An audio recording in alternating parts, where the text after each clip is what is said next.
Assalomu alaykum hurmatli foydalanuvchilar. Sizlar bilan bugungi videoyimizda profilimizni muvaffaqiyatli to'ldirib bo'lganimizdan so'ng qanday qilib biz xohlagan universitetning xohlagan yo'nalishimizga hujjat topshirishni ko'rib chiqamiz.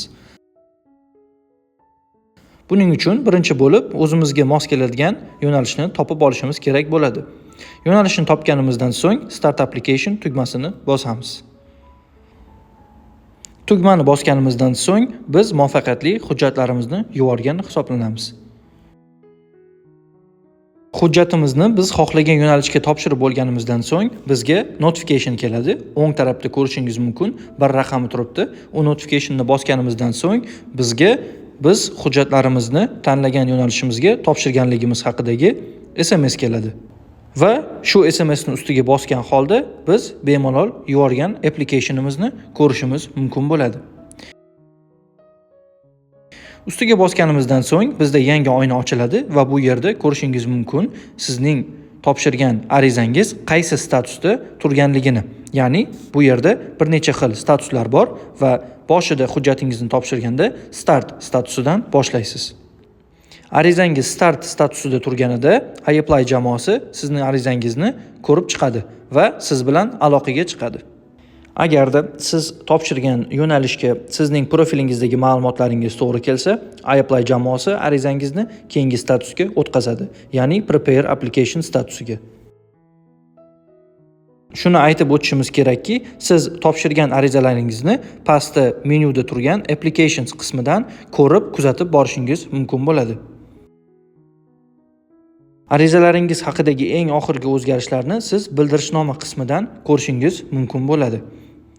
Ko'rishingiz mumkin, biz yaqinda topshirgan arizamizni iApply jamoasi ko'rib chiqib, keyingi statusga o'tkazibdi va bu yerdan biz bemalol kirib arizamizni keyingi bosqichini ko'rib chiqishimiz mumkin bo'ladi.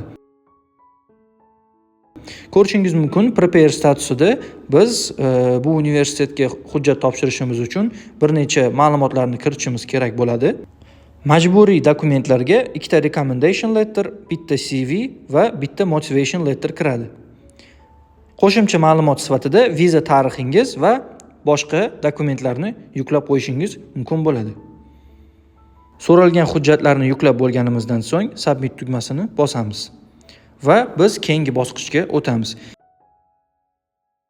Keyingi bosqichda biz universitetga hujjatimizni topshirishimiz uchun va universitet biz topshirgan arizani ko'rib chiqishi uchun application fee ni to'lashimiz kerak bo'ladi. Buning uchun Proceed to Payment tugmasini bosamiz va to'lov qismiga yetib kelamiz. Bu bosqichimizda biz application fee ni to'lovini qilishimiz kerak bo'ladi. Bizning holatimizda Varshava universitetini Business Management yo'nalishiga hujjat topshirganmiz va bu yo'nalishga hujjat topshirishning application feesi $108 ekan.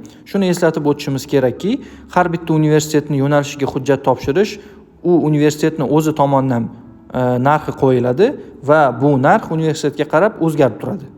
Va nihoyat to'lovni amalga oshirishimiz uchun Checkout tugmasini bosamiz. To'lovni amalga oshirganimizdan so'ng arizamiz muvaffaqiyatli universitetga yuborilgan hisoblanadi va endilikda biz qilishimiz kerak bo'lgan narsa bu faqatgina kutish bo'ladi. Hujjat topshirgan universitetimiz arizamizni ko'rib chiqqandan so'ng bizga xabarnoma keladi. Mana ko'rishingiz mumkin, yuborilgan arizamiz muvaffaqiyatli tasdiqlandi va bizga conditional offer keldi. Conditional offerni ko'rish uchun biz You are offered a place bildirishnomasini ustiga bosishimiz kerak bo'ladi va biz yuborgan arizamiz sahifasiga yetib kelamiz. Bu yerda ko'rishingiz mumkin, bizga fayl sifatida conditional offer kelgan va biz qaror qabul qilishimiz uchun deadline ham ko'rsatib qo'yilgan. Endilikda biz bizga kelgan conditional offerga qo'l qo'yib, uni qayta jo'natishimiz kerak bo'ladi. Undan tashqari bizda pastda yozilgan summani depozit sifatida to'lov qilishimiz kerak bo'ladi. Shu barcha amallarni qilishimiz uchun bizga 27 dekabr 2024-yilgacha deadline berilgan. Conditional offerga qo'l qo'yib bo'lganimizdan so'ng uni mana shu Upload Conditional Offer tugmasini bosish orqali bemalol yuklab, uni qayta yuborishimiz mumkin bo'ladi.